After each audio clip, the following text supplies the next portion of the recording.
Police say they have arrested a suspect in a string of shootings targeting homeless men in two of the nation's largest cities. Two of the victims were killed. Officers took the unnamed suspect into custody in Washington, D.C. earlier today. The shootings happened over the last 2 weeks in both Washington and New York. CBS News correspondent Michael George joins us from New York City with more. Well, Meg, these crimes have been so horrific, so heartless and so senseless. One homeless man was sleeping right here on this sidewalk when someone walked up and shot him in the head without warning.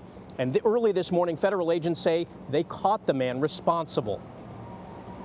A day after D.C. Metro Police handed out flyers at an encampment for homeless people with a description and pictures of the suspect, the department tweeted that it made an arrest. We believe that there are at least 5 separate shootings linked to the same suspect. The mayors of Washington, D.C. and New York City had asked the public for help finding the alleged gunman. Police say he shot at least 3 homeless men in D.C. earlier this month, killing one of them. And then over the weekend, 2 homeless men were shot in New York City. Surveillance video shows the gunman nudging one victim before fatally shooting him. This was a cold-blooded attack.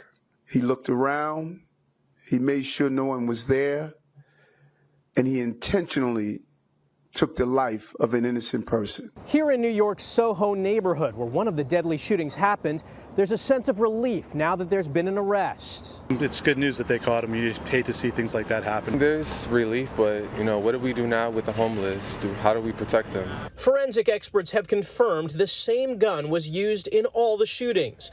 Police say all the shootings happened in the early morning hours, usually while the victims were alone.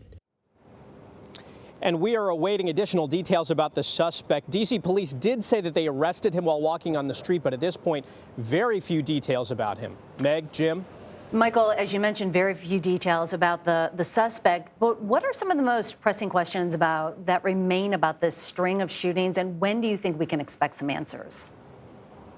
Well, we just heard a few minutes ago that the NYPD is going to hold a news conference at 2:30 p.m.